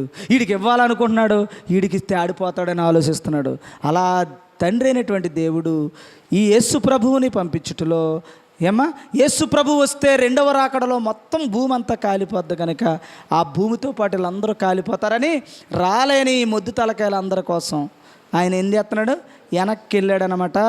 అందుకని ఈ సౌఖ్యం, ఈ ఆనందం, ఈ టీవీలు, ఈ సీరియల్లో ఉన్న ఇచ్చిన సమయాన్ని ఫలించడం మాని, ఫలించి అభివృద్ధి చెందడం మాని ఇంకా ఎంజాయ్ చేస్తున్నారు ఇచ్చిన టైంలో. మీరైతే ఏం చేస్తున్నారు? సద్వినియోగం చేసుకుని ఆ తండ్రి కొరకు ఎదురు చూస్తున్నాడు. ఇక్కడ ఇంకొక మాట చెప్పి నేను ముగిస్తాను. అక్కడ ఏంటంటే విషయం, అంజూరపు చెట్టు దగ్గరికి చెట్టుకి చెప్పొచ్చాడా చెప్పకుండా వచ్చాడా? అక్కడే రాశారు, చెప్పి వచ్చి చెప్పకుండా వచ్చి అనే విషయం దగ్గర అకస్మాత్తుగా తనిఖీ చేశాడు. ఎవరిని? అంజూరపు చెట్టుని. మనల్ని కదా. అంటే దేవుడు అకస్మాత్తుగా దొంగవలే అనే మాట మీకు కనిపిస్తుంది కదా బైబిల్లో. అకస్మాత్తుగా అంటే చెప్పకుండా వస్తాడు. ఎప్పుడు వస్తాడో చెప్పండి. పొద్దున్నే లేచావు, ప్రార్థన చేసుకుంటున్నాం, పాటలు పాడేస్తున్నాం, చాలా భక్తిగా ఉంటున్నాం, దేవుని చిత్త ప్రకారంగా నడిచేస్తున్నాం. 1 చేసావు, 2 చేసావు, 3 చేసావు, 99 చేసావు, 99 చేసేసావు.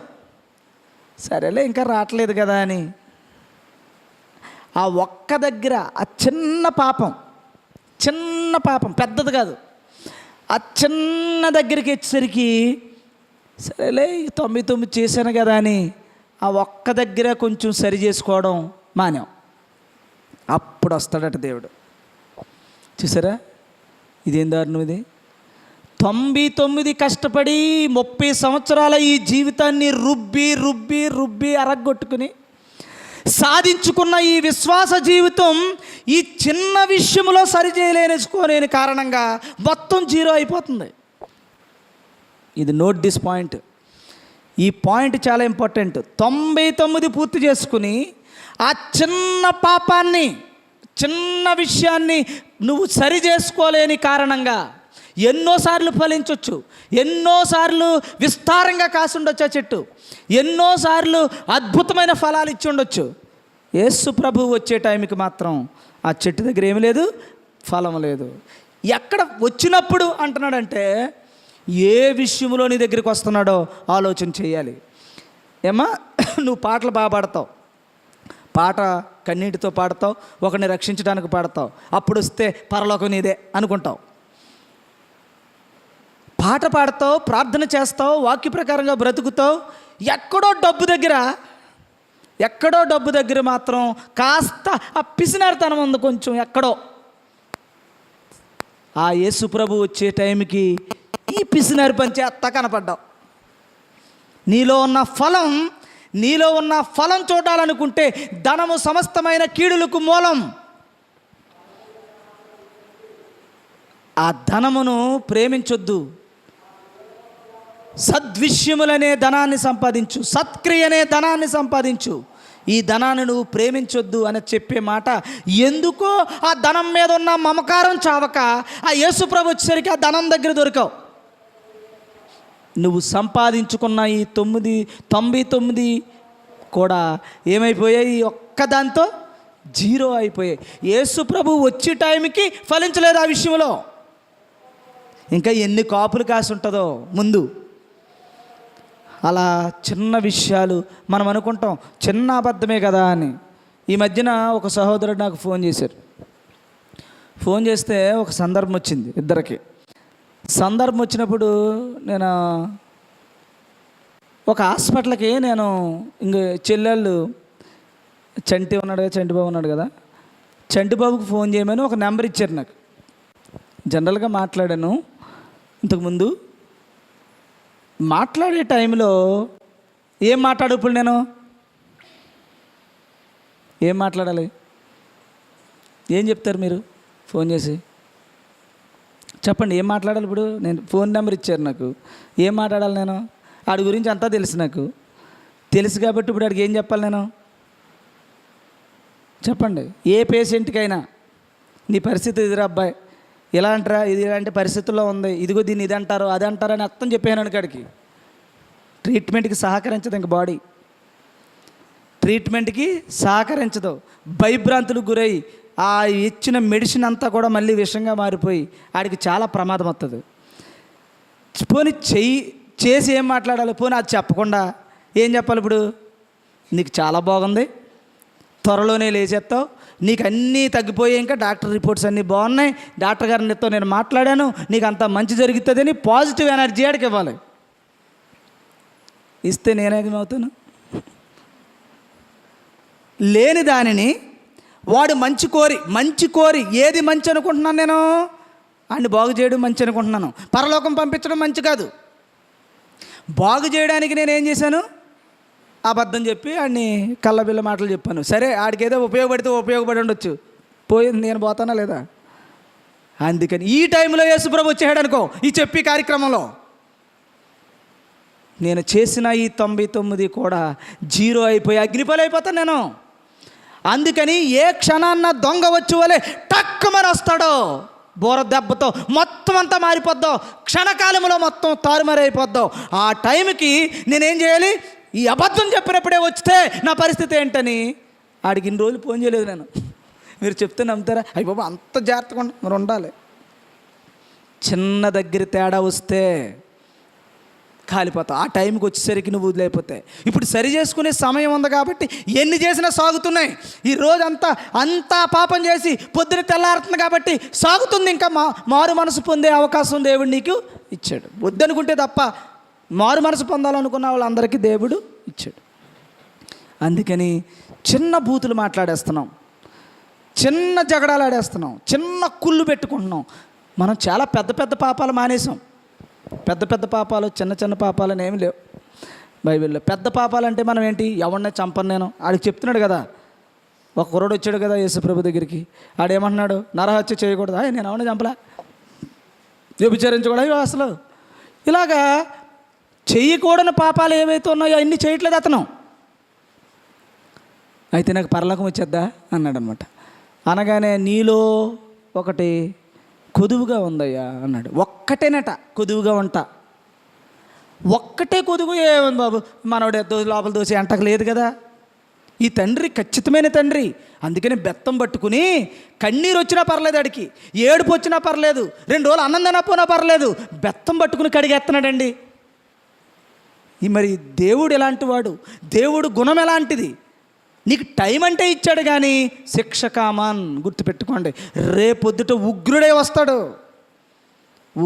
వస్తాడు అంతే.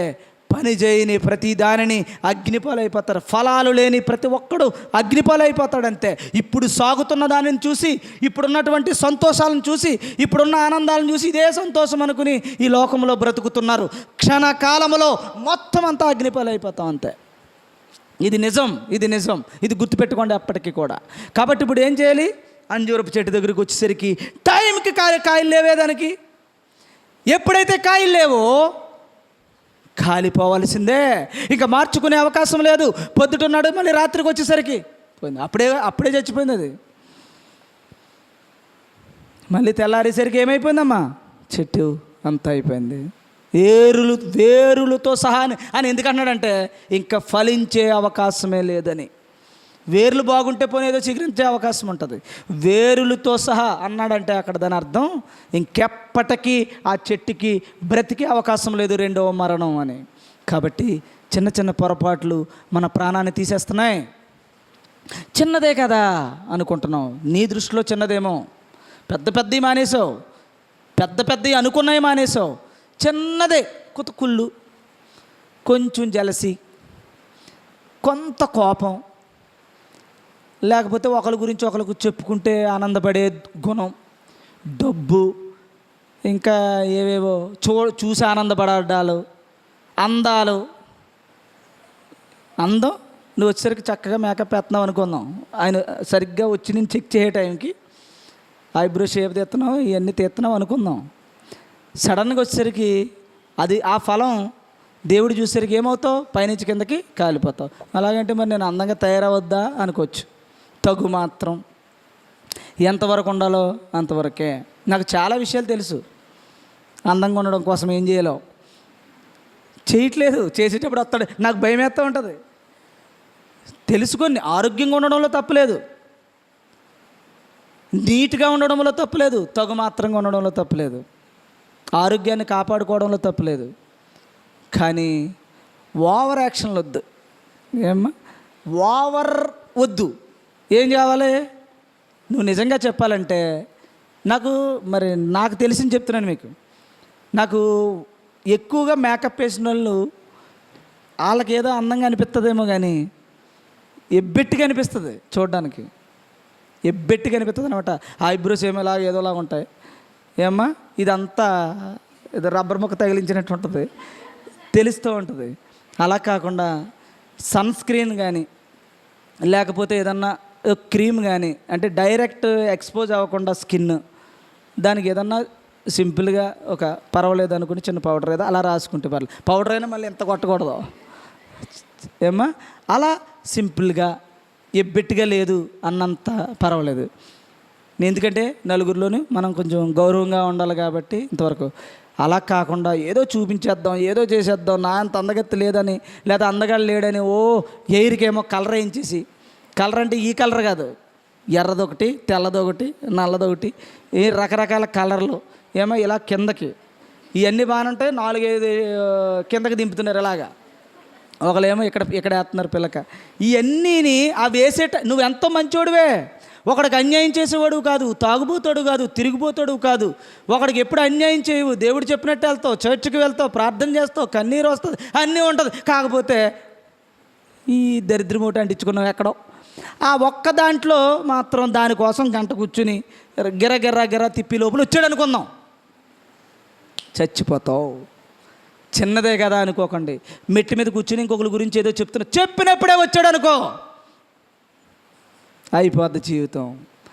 అందుకని ప్రతి క్షణం, ఈరోజు ఇప్పుడు ఈ క్షణం దేవుడు వస్తే నేనేమైపోతానన్న భయము భక్తితో బ్రతకాలి ఈ లోకంలో. ఏమో వెసులుబాటు పర్వాలేదు, ఇంకా 1 సంవత్సరం దాకా అవకాశం ఉంది అనుకుంటే పర్లేదు. సరిగ్గా 364 రోజుల్లో మన ఇష్టం వచ్చినట్టు బతికి 64వ తారీఖున ఉపవాస ప్రార్థనలు పెట్టేద్దాం. వచ్చేసరికి రెడీగా ఉందాం, ఎప్పుడు వస్తాడని ఎలా చూసుకుంటాను. ప్రార్థన మానకుండా ఉంది పోను, మోకాలు తీయపోతాం, రక్తాలు వచ్చినా కాపాడుకొని వేసుకుందాం. కానీ ఎప్పుడు వస్తాడో తెల్లే, అకస్మాత్తుగా వస్తాడు. అంజూరపు చెట్టు అలాగ అనుకుని ఉంటే చచ్చిపోతాక ఎవరు సిద్ధమండి? కాలిపోతాక ఎవరికండి ఇష్టం? వస్తాడని తెల్లేదు, తెలుసుంటే టక టక వచ్చేసరికి ఫలించుకుని రెడీగా ఉన్నాం. కుదరలే. ఎన్ని రోజులు కాసిందో, ఎన్ని రోజులు అద్భుతంగా ఉందో, ఆ రోజు రాలేదేంటి బాబు నువ్వు ఈ రోజు వచ్చావు? ఆ రోజే వస్తాడు, గుర్తుపెట్టుకోండి. ఆయన అలాంటోడు. ఆ ఒక్క మచ్చ కూడా ఉండనివ్వకుండా కడిగేసే దేవుడు మన దేవుడు. ఇచ్చిన ఈ అవకాశం, ఈ ఒక్కరోజు 1000 రోజులుగా ఏదైతే దేవుడు నీకు ఇస్తున్నాడో అక్కడ మాత్రం నీవు సమృద్ధిగా నిన్ను ముప్పూట్లా మేపుతున్నాడు కదా. నేను అన్న మాట తప్ప? ముప్పూట్లా మేపుతున్నాడు అంటే ఏంటి?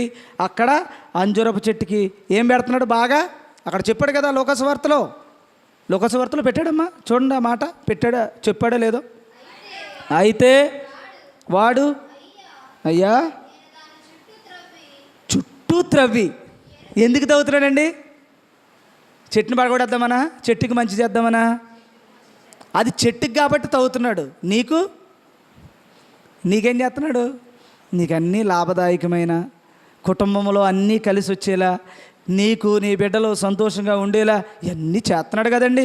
చేసి నువ్వు అన్యాయస్తుడువైనా, దుర్మార్గుడువైనా, చెప్పిన దేవుని మాట ఇది బాబు నువ్వు ఇలా చేయరా బాబు అంటే అలా చేసినా, అన్యాయంగా చేసినా కూడా నీకు అన్నీ లాభదాయకమైన ఇస్తున్నాడు.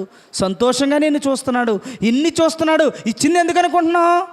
నువ్వు కాలిపోకూడదు, ఫలించాలన్న ఉద్దేశంతో చెప్తున్నాడు. ఫలించడం అంటే సొంతంగా ఫలించేస్తావా? ఆయన చెప్పినట్టే. పోనీ ఆయన వచ్చే టైంకి 4 కాయలు కాసి కిందన్నా పాడేసిన బాడును. అలా కూడా చేయలేదు. ఏమీ లేవు, ఆకులు కనబడుతున్నాయంట. అలా చూసేసరికి మాత్రం దాని దగ్గర ఉంటాయి అని నమ్మించేటట్టుగా ఉందట ఆ బ్రతుకు. నా మాట అర్థమవుతుంది? ఎలాగున్నాయి? చెట్టు దగ్గరికి వచ్చాడంటే దాని అర్థం ఏంటి? ఉంటుంది దీని దగ్గర అన్నట్టు ఉందట చెట్టు. తీరా చూస్తే ఆకులు ఇలా చూసేసరికి మాత్రం వచ్చినప్పుడు వచ్చి చూడగా ఆకులు తప్ప ఏమీ కనబడలేదు. అంటే వచ్చి చూస్తే తప్ప కనబడలేనంత గుట్టుగా ఉందన్నమాట అది. ఆ జీవితం రహస్యంగా ఉందన్నమాట. దాని జీవితం రహస్యంగా ఉంది. నలుగురికి గుట్టు తెలియకుండా బతుకుతుందన్నమాట పాపంలో. అంతే కదా దాని అర్థం. దగ్గరికి వచ్చి చూస్తే కానీ కనపడలేదు కదా. అలా ఎంత జీవితాలు ఎన్ని కాలిపోతున్నాయో ఈ రోజున. చిన్న పాపమే అనుకోకండి, చిన్నదే అనుకోకండి. ఆ చిన్నది చేస్తున్నప్పుడే యేసు ప్రభు వస్తే అయిపోయింది నీ జీవితం. ఇంతవరకు చేసిన నీ ఘనత కూడినటువంటి పనులన్నీ శబాష్ అన్న దేవుడే అగ్నిపాలు అయిపోతున్నావు. కాబట్టి చాలా జాగ్రత్త. నీ మీద ఇది కూడా పోవడానికి, ఇది కూడా శుద్ధి చేసుకోవడానికి 1000ని ఏం చేస్తున్నాడు? 1ని 1000గా మార్చుకుంటున్నాడు.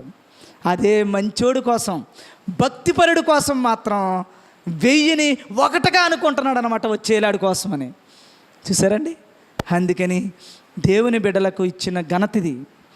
ఆయన బిడ్డలకే ఇస్తాడు, ఆయన బిడ్డలనే దండిస్తాడు, ఆయన బిడ్డలనే ఆశీర్వదిస్తాడు. మిగతా వాడికి సరి చేసుకునే అవకాశాన్ని ఇస్తున్నాడు.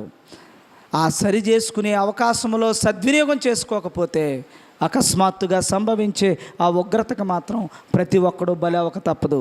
ఈ రోజున నీకు దేవుడిచ్చిన అవకాశం టీవీ చూస్తావని కాదు, నీకు దేవుడిచ్చిన అవకాశం వంట చేసుకుని తింటావని కాదు, దేవుడు నీకు ఇచ్చిన అవకాశం అక్కడ ఇక్కడ కూర్చుని కబుర్లు చెప్పుకుంటావని కాదు, నువ్వు సంపాదించుకుంటావని కాదు, సరి చేసుకుంటావని. కనీసం ప్రార్థన జరుగుతున్న సమయంలో కూడా నీకు కుదరట్లేదంటే ఎక్కడికి పోతున్నావు? ఈ టైంలో యేసు ప్రభు వస్తే నీ పతి ఏంటి? నీ పిల్లల పరిస్థితి ఏంటి? ఇంత ప్రేమించేస్తున్నావు నీ కొరకు కోసం, ఇంత ప్రేమించేసి అన్నం వండి పెడుతున్నావు, కష్టపెడుతున్నావు, ప్రయాస పెడుతున్నావు. ఏడి నీ కొడుకేడి, నీ కూతురేది? వాడు అగ్నిపాలు అవ్వుకోవాలని కోరుకుంటున్నావా లేదా చూసుకోండి. భర్తను, భార్యను, పిల్లలను, కుటుంబాన్ని ఎందుకు కట్టాడంటే దేవుడు ఒకడికొకడికి లింకప్ అయి అందరూ రక్షించుకుంటారని కుటుంబ సమేతంగా ఇంటిళ్ళ పాది రమ్మని దేవుడు చెప్తున్నాడంటే దేవుని మందిరానికి ఎందుకు అనుకుంటున్నారు? కాపాడుకోవాలి. ఇంటి దగ్గర విడిచిపెట్టకూడదు, ఎవరిని విడిచిపెట్టకూడదండి. కాబట్టి ఇలా ఏమని చెప్తున్నానంటే, ఒక తండ్రికి ఉన్న గుణం చెప్పాను మీకు, దేవునికి ఉన్న గుణం చెప్పాను. ఆ గుణం ఏంటంటే తనను కావాలనుకున్న వాడిని శిక్షించైనా సరి చేసుకుంటాడు, వద్దనుకున్న వాడిని ఆడంతట మారితే తప్ప ఆయన దగ్గరికి వచ్చే అవకాశం లేదు. అంటే ఆడికి ఆ అవకాశం ఉండదు. శిక్షకు పాత్రుడు అవడాడు. తిరుగుతాడు. ఇంకా అప్పుడు ఎవడైనా దేవుని దగ్గరికి రావాలంటే ఏమవ్వాలి? నేను ఎప్పుడు చెప్తుంటాను మీకు, మా పాప మంచినీళ్ళు తాగదు సరిగానని చెప్పానా? తీసినంతసేపు బతిమిలాడినంతసేపు పైకి ఎక్కుతుంది, ఇది ఎట్టుకుంటుంది, కిందకి దిగుతుంది, అది అంటుంది, కడుపు నొప్పి అంటుంది, ఎక్కడ లేని యాక్టింగ్ అంతా చేస్తుంది. ప్రేమగా తాగరా బాబు, తాగరా మంచిదిరా, లోపల చాలా మంచి చేస్తుంది, పొద్దుటే తాగాలి, ఎంత అరికథ చెప్పినా అసలు మనకే ఇంకో కథ చెప్తుంది. ఇంకా చూస్తాను కఠినమై ఒక్కటి తీసి టెంగిమని వేస్తాను, ఇదిగో అంటది, అంతే దెబ్బకి మొత్తం వాటర్ అంతా తాగద్దే, ఉత్తికిలా చూపిస్తుంది. ఏమైపోయింది? శిక్ష ఏమైపోయింది? నేను అనుకున్న ఆ పనిని తక్కువని చేయించేసింది. ఇంతగా చెప్పినా వినలేని పిల్ల ఎప్పుడైతే ఒకటి తగిలిందో సెట్ అయిపోయిందనమాట. అలా సెట్ అయ్యే పరిస్థితి దేవుని బిడ్డలకే ఉంటుంది. నాకు వద్దు దేవుడు, నాకు కులమే, నాకు మతమే, నాకు ఇంకోటే డబ్బే, దేవుణ్ణి విడిచిపెట్టి నాది నాకు కావాల్సినవి అన్నీ సమకూర్చుకుంటాను అనుకున్న వాడికి మాత్రం నీ జోలికి రాడు. నీకు అక్కడక్కడ అవన్నీ మేత వేస్తాడు. ఆ మేతలోనే తిరిగి అందులోనే కొట్టుకుంటావు, అందులోనే తిరుగుతావు, అందులోనే ఆనందపడతావు. ఏండి, పెళ్ళిళ్ళు అయిపోయి పిల్లలు ఉన్నవాడికి ఆ అర్ధరాత్రి కాడ ఆ చెరువుల దగ్గర గొట్ల మీద కూర్చుని ఫోన్లు మాట్లాడుకోవాల్సినంత కర్మ ఎందుకండి ఎవరికైనా చెప్పండి. పెళ్ళిళ్ళు అయిపోయాయి, భార్య ఉంది, పిల్లలు ఉన్నారు, పిల్లలు లేని వాళ్ళు ఉన్నారు. నేను చూసినోడు మనిషా పశువు అనిపిస్తుంది నాకు. ఇంకొకడు మామూలుగానే ఇంటి కిందకి ఇలా దిగరా బాబు అంటే, బాబోయ్ నాకు భయం, నేను వెళ్ళను అంటాడు అమ్మతోని. ఎవరు తగిలారో ఏంటో కానీ అక్కడెక్కడో ఆ చెట్టుకాడ అర్ధరాత్రిగా నేను ఎప్పుడు 9:30 10 గంటలకు బాలవారం ప్రార్థన చేయించుకుని వస్తుంటే ఆ చీకట్లో కూర్చున్నాడు. ఎవడరా బాబు అని లైట్ వేసి మరీ చూసారు. మనోళ్ళే, చెప్పుకోవడం ఎందుకులేండి. అని ఆడు అక్కడ ఫోన్లో మాట్లాడుతున్నాడు, చిన్నగా బుజ్జిగా మాట్లాడుతున్నాడు. ఆ దరిద్రం వాడికి ఎక్కడ వచ్చిందిరా అంటే, వచ్చింది. ఇప్పుడు వస్తే యేసుప్రభు ఇక్కడికి వచ్చి పాటలు పాడేసి ఇక్కడ చేసిన భక్తి ఇచ్చినప్పుడు వస్తే పర్లేదు. ఇప్పుడు ఇచ్చాడు అనుకోండి అర్ధరాత్రి, ఏమవుద్ది? చింత చెట్టుతో సహా ఎత్తిపోతాడు మొత్తం కదా. అప్పుడు ఆడికి ఎంత చెప్తే ఎక్కుతుంది? ఆడు అందులోనే మునిగిపోతున్నాడు. ఇప్పుడు ఆడు వచ్చి ఇక్కడ కూర్చున్నాడు అనుకో, ఓరు బాబోయ్ అనుకుని బుద్ధి తెచ్చుకుంటాడు. అవసరమైతే వాళ్ళ అమ్మ ఇప్పుడు దాకా ఏడిడి కుర్రాడు ఏంటి ఇక్కడ దాకా ఉన్నాడు ఏంట్రా అని ఒక్కట ఎత్తే ఇంటికి వచ్చి కూర్చుంటాడు. భార్య ఏంటి నీకు ఇక్కడ పని ఏంటి, నువ్వు ఇప్పుడు వెళ్ళాల్సిన పని ఏంటని భార్య గట్టిగా నిలదీస్తే రేపొద్దున్న టైంకి ఇంటికి వస్తాడు. ఎక్కడికక్కడ నీ భర్తను కాపాడుకోవాలంటే పోన్లే ఆడి పాప ఆడిపోతాడంటే పాడో మొత్తం చుట్టుపడేస్తాడు. ఆడి పాప ఆడిపోతే ఈ గొడవ అంత ఎందుకు? ఆ దరిద్రం ఇంటికి తెస్తాడు కదా, ఇంటికి పోతాడు. ఎక్కడికక్కడ ఎలర్ట్గా ఉండాలి కుటుంబాలు. నాకు పర్లేదులే, నేను వచ్చేస్తున్నాను ప్రార్థనకి, నా కొడుకింటిగా టీవీ చూస్తూ ఉంటాడు, first show second show matinee అన్నీ చూస్తాడు. నేను సబ్స్క్రైబ్ అయిపోయిన వెంటనే నేను చేయించేస్తూ ఉంటాను ఛానల్ని. ఇప్పుడు మీ ఊర్లో ఏం వాడుతున్నారు ఏంటి చూస్తున్నాను నేను, ఎయిర్టెల్ ఏంటి టాటా స్కైలు ఏంటి అవన్నీ కాకుండా మళ్ళీ ఛానల్స్ ఏ వస్తాయి కదా, పోనీ వచ్చేయాలండి. ఆ ఛానల్లో ఏది మంచో ఏది చెడు చూస్తుంటే వెంటనే కట్టాలా వద్దా? కట్టాలి. ఎందుకంటే నువ్వు తండ్రివి, నువ్వు తల్లివి, నువ్వు భర్తవి, నువ్వు భార్యవి. కుటుంబ వ్యవస్థ ఒకడు తప్పిపోతుంటే ఇంకొకడిని గద్దించడానికి దేవుడు పెట్టాడు. ఆ టైంలోనే ఫోన్లో ఆడి చూస్తున్నాడని నువ్వు పక్క జారబడిపోయి నువ్వు చూస్తున్నావు అనుకో, నువ్వు ఎంతో భక్తురాలు నిజమే, 99 పూర్తి చేసావు, ఆ ఒక్కటే కూతురు నేనో చూడాలన్న బుద్ధి ఉంది నీకు. అలా జారబడి చూస్తున్నావు, వచ్చాడు అనుకుందాం. ఆడితో పాటు నువ్వు వాడి వల్ల మనం ఏమవుతామంటే మన మనసు మారుతుంది ఎప్పుడు కూడా. నేను చూడను టీవీ అని ఒక రోజు వెళ్తావు బాగానే, రెండో రోజు ఆ డైలాగులు అనగానే చూడాలనిపిస్తుంది కదా. బాలవరంలో ఒక చెల్లికి ఇలాగ యూత్ మీటింగ్ ఎట్టు చెగ చెప్పాను, ఇంకా టీవీ చూడను అనే తీర్మానం చేసుకుందంట ప్రార్థనలో. ఆ పక్కింట్లో వచ్చేస్తుందంట. ఏంటి మరి ముందున్న పాపం అక్కడ చూపిస్తుందన్నమాట. చూసేయాలని చూసేసింది, ఇంకా పోయింది. అలాగ మనల్ని ప్రేరేపిస్తూ ఉంటాయి. అందుకని దాన్ని చంపాలి ముందు, లేకపోతే చంపకపోతే నిన్ను చంపేద్ది అది. అందుకని చాలామంది నేను చూస్తున్నాను, మీకు తెలియని వాళ్ళని కూడా నేను చూస్తున్నాను, అక్కడక్కడ నాకే చూపిస్తున్నాడు దేవుడు. ఏమ్మా అర్ధరాత్రి గడి ఆడు తాగుతాడని కూడా అనుకున్నాను, అలాంటి వాడు తాగుతున్నాడు. వీడు ఇలా ఉంటాడని అనుకోవట్లేదు, అలా ఉంటున్నాడు వాడు. చూస్తుంటే ఆపుదాం అనుకుంటున్నాను, సర్లే చెప్దాంలే ఒకరోజు. అలా చెప్తే దానివల్ల ఇంకోటి మొత్తం ప్రార్థనకు రావడం ఇంకా తెలుసా. అప్పుడు దిగాను అనుకుందాం, దిగి ఏరే తమ్ముడు ఏంట్రా పరిస్థితి అన్నాం అనుకోండి, లేకపోతే ఏంటన్నయ్య ఏంటి పరిస్థితి అన్నాను అనుకోండి, నాకు మళ్ళీ కనపడతాడా, నాకు ముఖం చూపిస్తాడా, లేకపోతే ఇంక ప్రార్థనకు వస్తాడా? ఏదో నింద వేస్తాడు నా మీద, అంతే. ఇంకా ఏదోటి నా మరి ఇంకా ఏదోటి చెప్పాలి కదా, ఏదోటి చెప్పేసి నింద వేస్తాడనమాట. నిందన్నా వేసి ఒకడి మీద అన్యాయమైనా చేస్తాడు, కానీ చేసిన పని బుద్ధి మాత్రం మార్చుకోలేని సమాజం ఇది. కాబట్టి చిన్న తప్పే అనుకోకండి, ఆ చిన్నదేదో కడిగేసుకోండి, సిద్ధంగా ఉండండి. ఈరోజు నేను చెప్పేది ఎన్ని పాయింట్లు ఇందులో ఉన్నాయో చిన్నది అనుకోకండి. ఆ వచ్చే టైం ఇది చేస్తున్నప్పుడు ఆయన వస్తే నా పరిస్థితి ఏంటనుకోండి. ఏమ్మా నువ్వు సెకండ్లో జరుగుద్దంట. రెప్పపాటు అంటే దాని అర్థం ఏంటి ఒకసారి చెప్పండి. రెప్పపాటు అంటే ఏంటమ్మా? రెప్పలాగా వేయండి, అది కూడా చెప్పాలా? రెప్పపాటు అంటే ఏంటి అర్థం? ఒక కనురెప్ప కాలం ఇలా మూసి ఇలా తెరిచేది. ఎంత టైం ఉంటుంది దీనికి? 1 సెకండ్ కదా.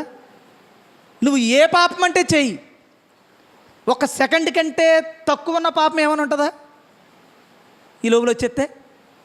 అందుకని చిన్న పాపం అనుకోకో, ఇది వద్దు ఇది కూడదు బాబోయ్ అనుకుని నీ జీవితాన్ని సరి చేసుకున్నావా, నీకు ఇవ్వాలనుకున్నా ఒక్కరోజులో నీ దగ్గరికి వచ్చేయాలనుకున్నా దేవుని ప్రేమ ఏంటో చూస్తావు రేపు. నిన్ని రోజున ప్రేమించి వెనక్కి తగ్గుతున్న ఆ ప్రేమ సద్వినియోగం చేసుకో. ఇంక వచ్చాడా కాలిందే ఇంక జీవితం. కాబట్టి అందుకనే నేను ఇలాంటోడిని కాల్ చేస్తాను సుమా, నన్ను కరుణామయుడు దయామయుడు అని అనుకుంటున్నావు. కరుణామయుడిని దయామయుడిని ఓకే వెనక్కి తగ్గాను.